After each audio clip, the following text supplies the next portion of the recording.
Assalamu alaikum learners, welcome to another video tutorial and today we are going to discuss about the Gibbs free energy. So what is Gibbs free energy? Gibbs free energy simply is an energy that is useful and to do work. You can say Gibbs free energy is simply a useful energy. Okay, Gibbs free energy is useful energy in a system,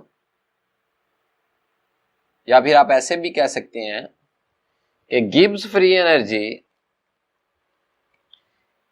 is energy that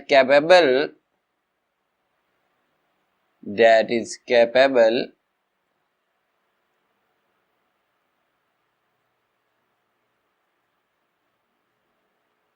to do work. Okay, तो सबसे पहले तो इसमें हम system को जरा clarify कर लूं मैं. सिस्टम क्या होता है? सिस्टम बेसिकली सिंपल भी सिस्टम हो सकते हैं, कॉम्प्लेक्स भी. सिंपली आपको पता होना चाहिए कि सिस्टम वो इक्विपमेंट है जिसमें आपका केमिकल रिएक्शन हो रहा है. और अगर कोई इक्विपमेंट नहीं है, अगर नेचर में कोई केमिकल रिएक्शन हो रहा है, तो basically universe is also a system. Okay, तो सिस्टम में भी there are two types of the system. Number one, closed system.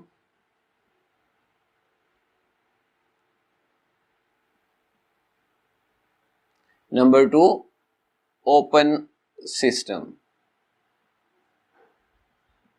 Closed system is the system in which no exchange of matter take place. यानी इसमें exchange of matter नहीं होता, and even you can say no exchange of energy. तो यहाँ system के अंदर ही close system का मतलब है कि तमाम जो पैरामीटर्स हैं सिस्टम के वो कांस्टेंट हैं और इस सिस्टम के अंदर कोई भी चीज बाहर से अंदर और अंदर से बाहर नहीं जा सकती. जबकि यानी ये कंट्रोल सिस्टम है. Basically close system mean a control system, whereas the open system is a system where exchange of matter take place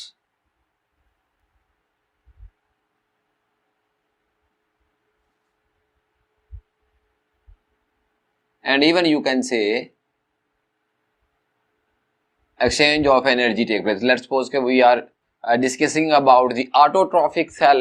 For example, हम किसी पत्ते की बात कर रहे हैं, हम किसी प्लांट्स की बात कर रहे हैं और प्लांट में यहाँ लीफ है, लीफ में क्लोरोप्लास्ट है और इसके अंदर सेल्स हैं और सेल्स के अंदर जितने भी केमिकल रिएक्शन हो रहे हैं. तो बेसिकली ये हमारे पास एक सेल है, प्लांट सेल है. सपोज ये हमारे पास एक प्लांट सेल है, इसकी सेल वाल है.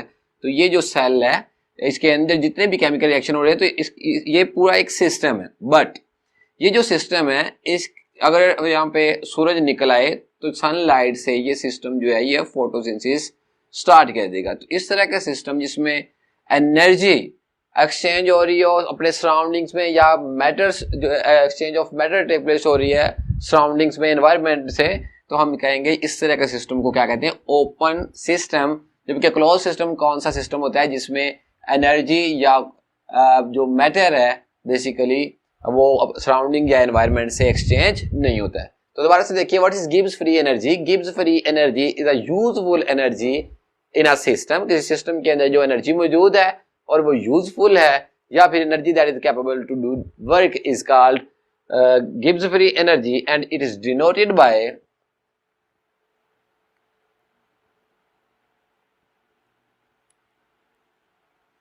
G. Okay, capital G.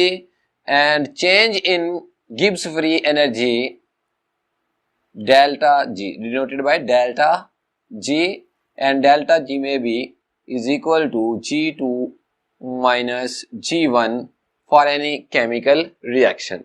Okay, अब यहाँ पे मैं आपको ये बताता चलूँ कि जब हम यहाँ पे गिब्स फ्री एनर्जी की बात कर रहे हैं तो गिब्स फ्री एनर्जी में डेल्टा जी की जो इक्वेशन है basically change in Gibbs free energy is equal to H minus TS. Okay, specifically we are discussing about the physical chemistry, तो हमें पता होना चाहिए कि जो गिब्स फ्री एनर्जी है वो H माइनस TS होती है. अब हमें देख रहे हैं what is H. What is H? H is stand for enthalpy. Specifically H representing here enthalpy. Okay, H भी लिख सकता हूं, आप एंथैल्पी भी कह सकते हैं, तो एंथैल्पी लिखें यहाँ पे, enthalpy. So what is enthalpy? Enthalpy basically deals with the heat content of the system. Okay, what is enthalpy? Enthalpy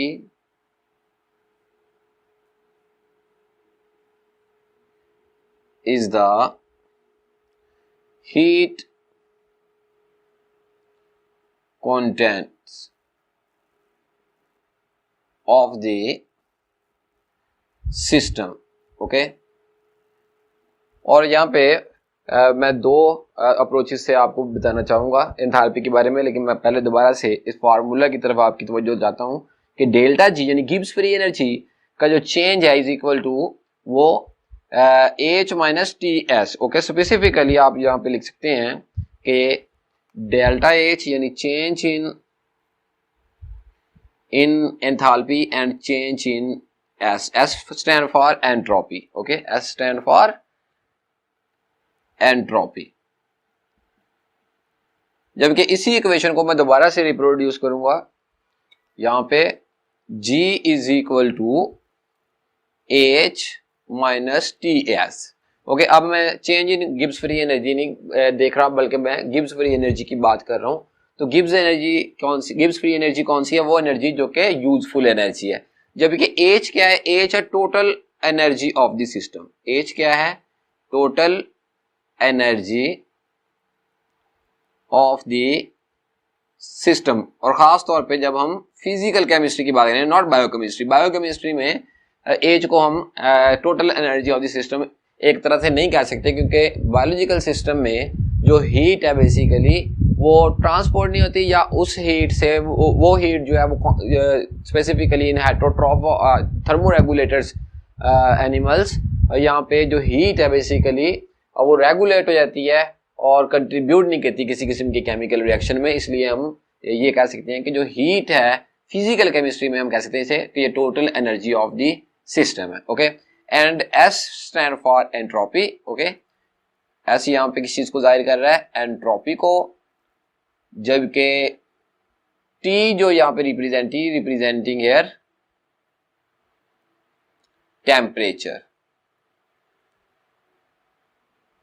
So basically when we discuss about the Gibbs free energy, we are talking about at constant temperature and constant pressure. Okay, mind it.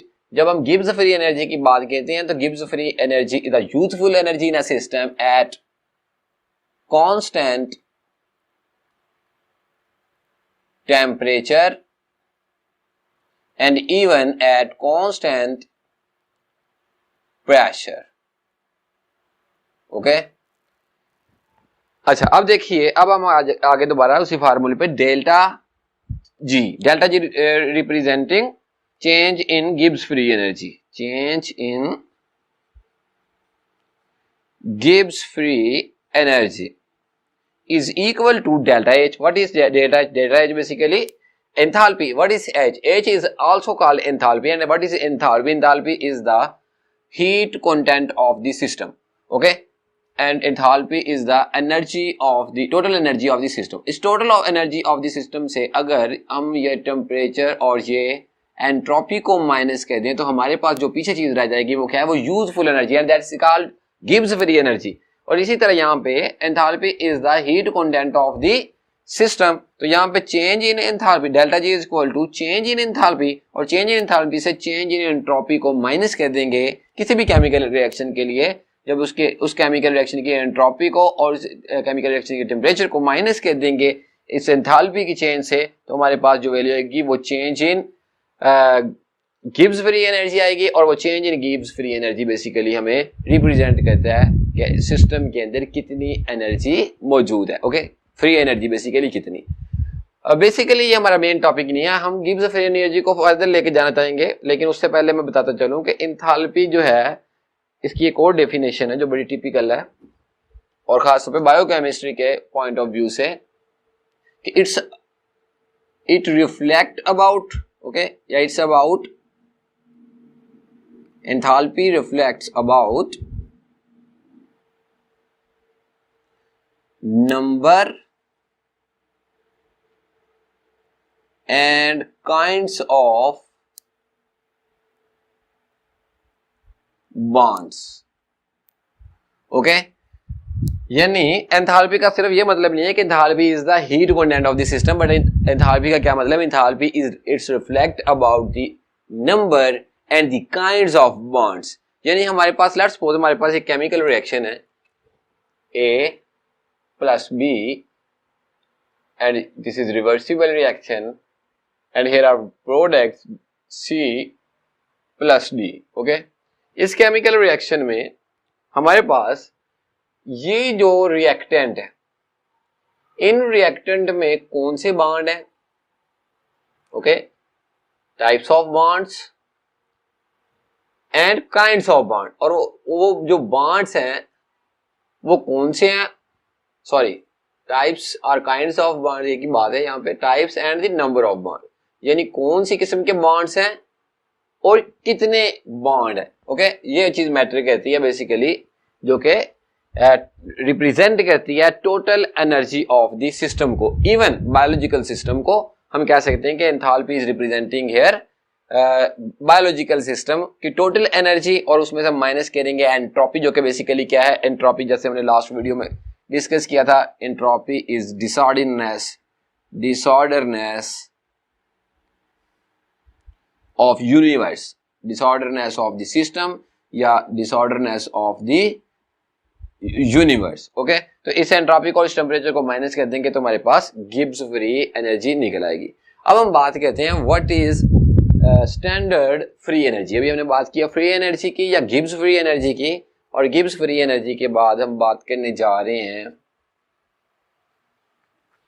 Standard free energy की।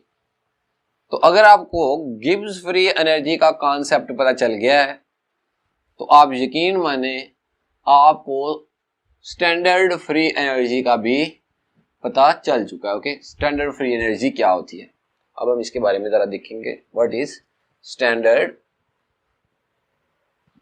Free energy. अब मैं यहाँ पे ये खत्म कर देता हूँ, इसकी जगह पे लिखता हूँ स्टैंडर्ड फ्री एनर्जी,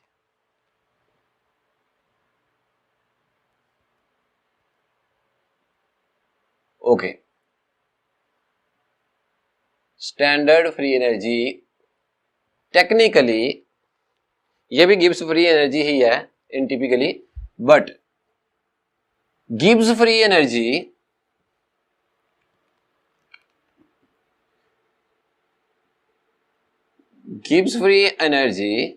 या फ्री एनर्जी भी कह सकते हैं, simply free energy at standard conditions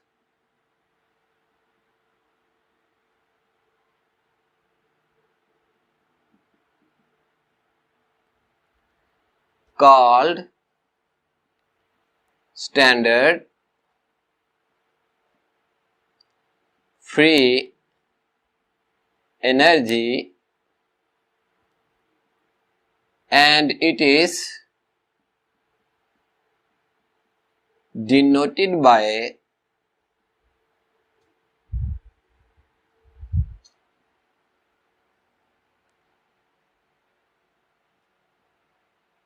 capital G not, okay.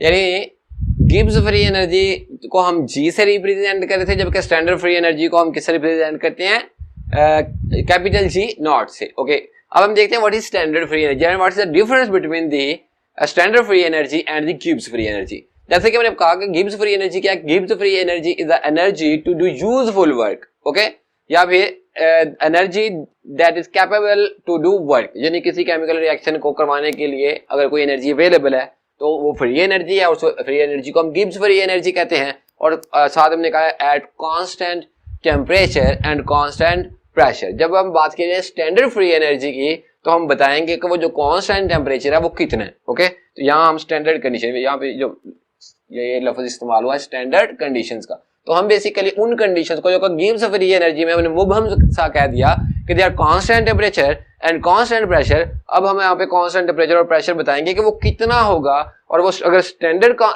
Pressure है और स्टैंडर्ड टेम्परेचर है तो फिर हम कहेंगे कि ये जो एनर्जी है ये गिब्स फ्री एनर्जी नहीं है simply, but it is standard free energy. And what are the standard condition in case of standard free energy? Number 1, temperature. Temperature should be 25 degree centigrade. Okay, या फिर आप इसको kelvin में भी लिख सकते हैं। केल्विन में लिखने का तरीका क्या है, सेंटीग्रेड में से आप अगर 273 प्लस करेंगे तो आपके पास केल्विन की वैल्यू हो जाएगी, तो 298 केल्विन। ओके, तो ये अगर टेम्परेचर हो या ये टेम्परेचर हो तो इसको हम स्टैंडर्ड टेम्परेचर कहते हैं। Pressure should be 1 atmosphere, okay, 1 atm या फिर 101 kilo pascal. Okay, 101 kilo pascal is equal to 1 atm and 1 atm and 101 kilo pascal are the standard pressure. और तीसरी चीज जो आपको याद रखनी है वो है concentrations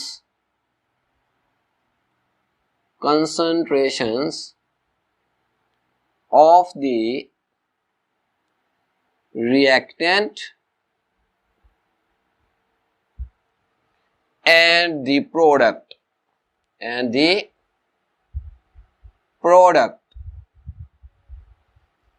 should be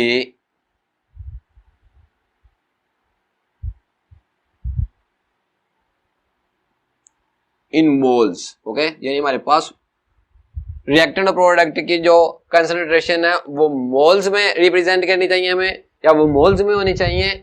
और प्रेशर हमारे पास 1 atm अगर मौजूद है और टेम्परेचर हमारे सिस्टम का 25 डिग्री सेंटीग्रेड या फिर 298 केल्विन है, उस सूरत में हमारे पास जो एनर्जी है उसको हम सिंपल गिब्स फ्री एनर्जी नहीं कहेंगे, बल्कि हम उसे कहेंगे स्टैंडर्ड फ्री एनर्जी। और ये जो कंडीशंस हैं इन्हें हम बेसिकली बायोकेमिस्ट्री के पर्सपेक्टिव से जब देखते हैं तो हम इन कंडीशंस को कहते हैं untransformed standard conditions. Untransformed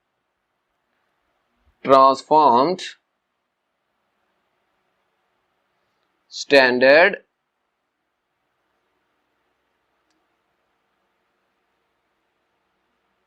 conditions. Okay, अब हम देखते हैं एक और चीज। अब मैंने आपको बेसिकली बताना ये है कि ट्रांसफॉर्म्ड स्टैंडर्ड कंडीशंस कौन सी हैं, और बेसिकली हम बायोकेमिस्ट्री में जिस फ्री एनर्जी की बात करते हैं वो कौन सी है। What is standard free energy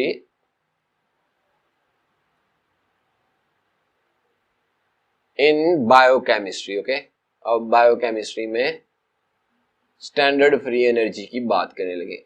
जब बायोकेमिस्ट्री में स्पेसिफिकली स्टैंडर्ड फ्री एनर्जी की बात कहते हैं तो बेसिकली हम यहाँ पे स्पेसिफाई करते हैं एक सिस्टम को, और वो सिस्टम कौन सा है, वो सिस्टम है बायोलॉजिकल सिस्टम।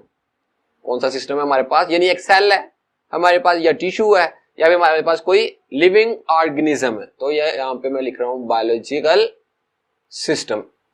एक सेल को भी बायोलॉजिकल सिस्टम कह सकते हैं, और एक टिश्यू को भी, और इवन एक लिविंग ऑर्गेनिज्म को भी बायोलॉजिकल सिस्टम कह सकते हैं। तो बायोकेमिस्ट्री में जब हम बात करते हैं स्टैंडर्ड फ्री एनर्जी की, तो हम बात कर रहे हैं कौन से सिस्टम की, बायोलॉजिकल सिस्टम की। तो बायोलॉजिकल सिस्टम के अंदर जो स्टैंडर्ड कंडीशंस हैं वो सिंपली ये नहीं है कि टेम्परेचर, प्रेशर और कंसंट्रेशन जो मोल्स में हो तो हम स्टैंडर्ड फ्री एनर्जी कहते हैं, बल्कि बायोकेमिस्ट्री में जो स्टैंडर्ड कंडीशंस हैं वो इनके साथ साथ कुछ हमारे पास और भी कंडीशंस हैं जो कि स्टैंडर्ड रखनी होती है। नंबर 1, जैसे कि आप जानते हैं बायोकेमिस्ट्री या बायोलॉजिकल सिस्टम के अंदर जो रिएक्शंस होते हैं, जो केमिकल रिएक्शंस होते हैं, वो एक्वेटिक मीडिया में होते हैं। ओके, एक्वेटिक मीडिया में, और एक्वेटिक मीडिया में यहाँ पे हमारे पास स्पेसिफिकली जो चीज मौजूद है उसे हम क्या कहते हैं, वाटर। तो हमें यहाँ पे स्टैंडर्ड वाटर कंडीशन भी बतानी होगी कि वो कितना पानी, कितने पानी या कितनी पानी की कितनी मोलैरिटी यहाँ पे होनी चाहिए, तो फिर हम उनको स्टैंडर्ड कंडीशन कहेंगे। नंबर 1। नंबर 2, यहाँ पे बायोलॉजिकल सिस्टम के अंदर जब हम फ्री एनर्जी की बात कहते हैं तो बायोलॉजिकल सिस्टम में खास तौर पे जो तमाम केमिकल रिएक्शन है वो वेल बफर्ड कंडीशंस में होते हैं, और या आप सिंपली ये कह सकते हैं स्पेसिफिक पीएच पे वो रिएक्शन प्रोसीड करते हैं। ओके, स्पेसिफिक पीएच, तो हम स्पेसिफिक पीएच को भी क्लासिफाई करेंगे कि ये कौन सी पीएच है जहां पर ज्यादातर बायोकेमिस्ट्री के केमिकल रिएक्शन होते हैं। ओके, ऑप्टिमम पीएच क्या है, वाटर मोलैरिटी क्या है। इसके अलावा बायोलॉजिकल सिस्टम में जो केमिकल रिएक्शन होते हैं वहां पे ATP as a chemical energy use होती है। तो एटीपी एनर्जी यूज करने के लिए एक को फैक्टर रिक्वायर होता है, बेसिकली मैग्नीशियम।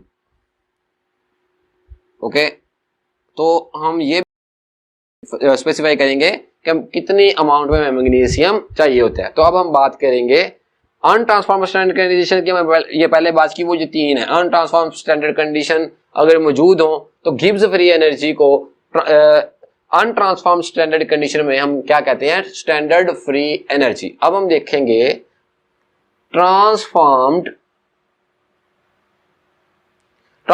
Standard conditions. अब ट्रांसफॉर्म्ड स्टैंडर्ड कंडीशंस क्या है? ट्रांसफॉर्म स्टैंडर्ड कंडीशन में ये कंडीशन तो अनट्रांसफॉर्म्ड ही है। ओके, ये हम चेंज नहीं की, टेम्परेचर इतना ही रहेगा 25 सेंटीग्रेड, जो कि बेसिकली किसी भी एंजाइम के लिए ऑप्टिमम टेम्परेचर है 298 केल्विन, और प्रेशर 180 एटमॉस्फेयर ही रहेगा या 101 kilo pascal. Concentration of the reactant and product should be in moles, ये मोल्स में ही रहेगी।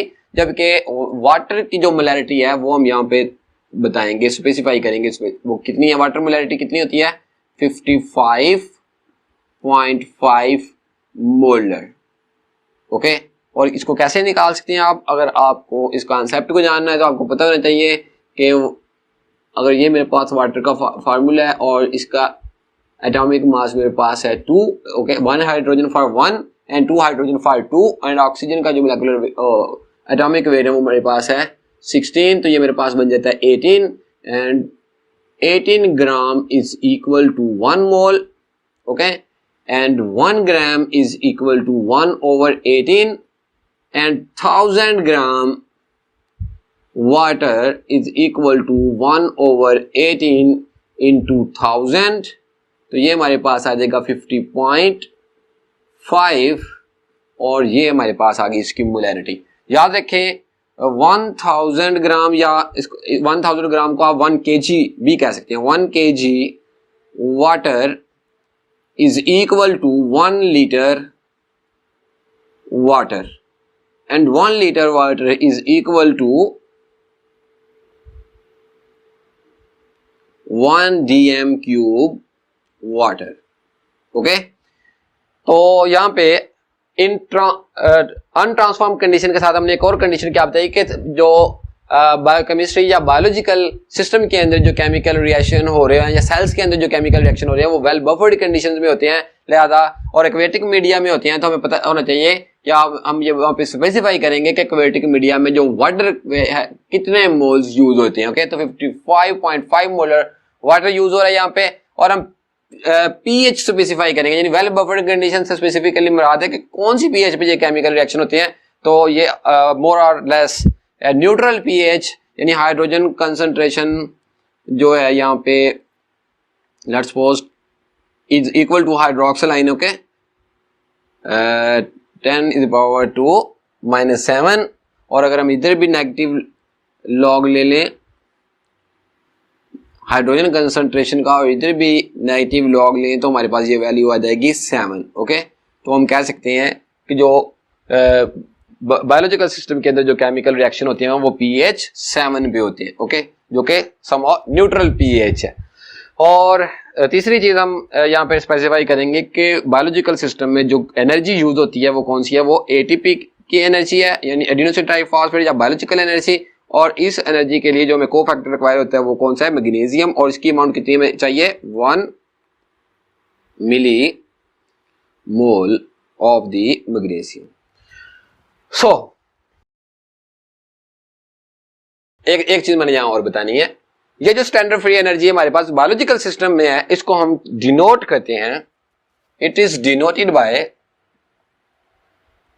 Standard free energy in a biological system denoted by capital G prime not. Okay, तो सबसे पहले हमने कहा गिब्स फ्री एनर्जी जो है उसको G से रिप्रेजेंट करते हैं, स्टैंडर्ड फ्री एनर्जी को हम G नॉट से रिप्रेजेंट करते हैं, जबकि इन अ बायोलॉजिकल सिस्टम जब हम बात करते हैं स्टैंडर्ड फ्री एनर्जी की, तो फिर हम उसको रिप्रेजेंट करते हैं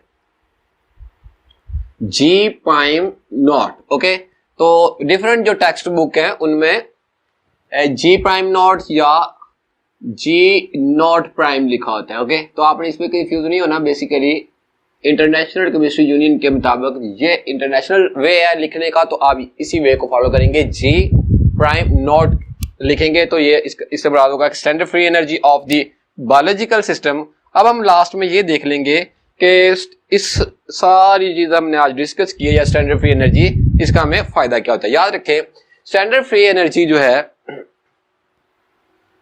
ये हमें बताती है बेसिकली ये ड्राइविंग फोर्स है। ओके, ये क्या है, ये ड्राइविंग फोर्स है। किसके लिए ये ड्राइविंग फोर्स है? Driving force for the chemical reaction. तो ये हमें इंफॉर्मेशन देती है कि आया के रिएक्शन प्रोसीड करेगा या नहीं, whether the reaction will proceed और नॉट। ओके, तो केमिकल रिएक्शन प्रोसीड करेगा या नहीं। सेकंड, इन रिवर्सिबल रिएक्शन ये हमें इंफॉर्मेशन देती है कि रिएक्शन जो है वो केमिकल रिएक्शन जो है ये फॉरवर्ड डायरेक्शन में मूव करेगा, फॉरवर्ड डायरेक्शन में मूव करेगा या फिर बैकवर्ड डायरेक्शन में मूव करेगा। ओके, और थर्ड चीज जो हमें ये रिप्रेजेंट करती है, ये जो फ्री एनर्जी बेसिकली हमें बताती है कि ये जो रिएक्शन है ये आया के एंड्रोगोनिक रिएक्शन है, यानी इसमें एनर्जी जज़ब होगी, या फिर ये स्पेसिफिक रिएक्शन जो है ये एक्सर्गोनिक रिएक्शन है, यानी इसमें एनर्जी रिलीज होगी। अब मैं यहां पे आपको एक एग्जांपल से समझा दूं। लेट्स सपोज कि हमारे पास फ्री एनर्जी की वैल्यू जो है वो नेगेटिव आई है। ओके, तो change in standard free energy जो बायोलॉजिकल सिस्टम है उसका फार्मूला मैं लिख देता हूं। Change in standard free energy in a biological system is equal to minus R T L N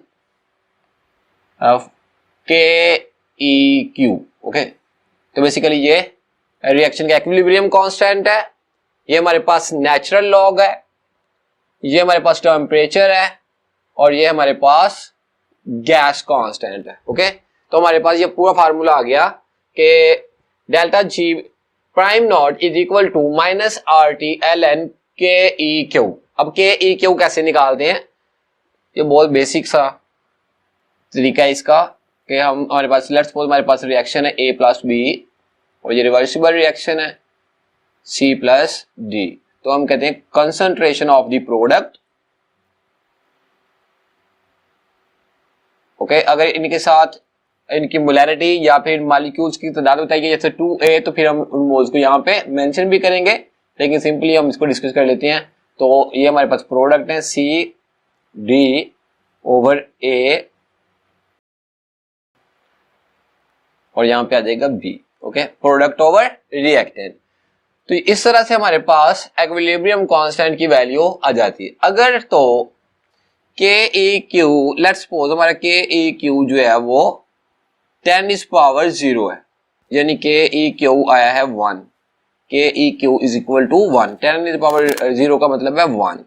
इस 1 को हम यहाँ पे इसकी कीमत पुट करें के ई क्यू की जगह पे नेचुरल लॉग लें 1 का, तो हमारे पास आ जाएगा 0। ओके, टेम्परेचर हमारे पास कितना है 25 डिग्री सेंटीग्रेड, और गैस कांस्टेंट कितना है? अच्छा, इसको आप 298 केल्विन लिखें, 298 केल्विन। बस एक ही बात है, लेकिन आप 298 केल्विन लिखें, और गैस कांस्टेंट की जगह पे आप गैस कांस्टेंट की वैल्यू लिख दें। ओके, तो इनको जब आप मल्टीप्लाई करेंगे तो चूंकि ये हमारे पास 1 का लॉग जो है वो 0 है, तो delta G prime naught will be equal to 0, जिसका मतलब ये है कि this reaction will not proceed, यानी अगर हमारे पास स्टैंडर्ड फ्री एनर्जी 0 हो तो इसका मतलब है रिएक्शन प्रोसीड नहीं करेगा। लेकिन अगर हमारे पास delta G prime not negative value आए, कोई भी नेगेटिव वैल्यू आए, लेट्स सपोज हमारे पास कोई भी वैल्यू आए नेगेटिव 10⁻⁻1, अगर ये यहाँ पे आएगा, अगर 10⁻1 आ जाता है यहाँ पे हमारे पास, ओके, तो फिर लॉग इसका लेंगे तो हमारे पास 1 आ जाएगा, तो ये इसको मल्टीप्लाई करेंगे तो समहाउ हमारे पास कोई वैल्यू आ जाएगी जो कि बेसिकली एक नेगेटिव वैल्यू होगी। तो जो भी वैल्यू हमारे पास है, अगर वो नेगेटिव वैल्यू है, लेट्स सपोज हमारे पास कोई भी वैल्यू है और वो नेगेटिव वैल्यू है, तो इसका मतलब ये है कि रिएक्शन जो है प्रोसीड करेगा फॉरवर्ड डायरेक्शन में to the right side, okay. और इस सिस्टम में एनर्जी जो है नेगेटिविटी शो कर रही है कि इस सिस्टम में एनर्जी रिलीज होगी, एनर्जी रिलीज होगी, और इस रिएक्शन को हम क्या कहेंगे, एक्सर्गोनिक रिएक्शन, या फिर हम ये कह सकते हैं इन रिएक्शंस में सिंपली एनर्जी रिलीज होगी, ओके। अगर हमारे पास delta G prime not is equal to कोई पॉजिटिव वैल्यू हो, कोई भी पॉजिटिव, मैं कुछ वैल्यूज लिखवा भी देता हूं, इसके बाद एक दफा आप समझ लें। अगर कोई पॉजिटिव वैल्यू हो तो इसका मतलब क्या है, इसका मतलब ये है कि एनर्जी जो है सिस्टम में,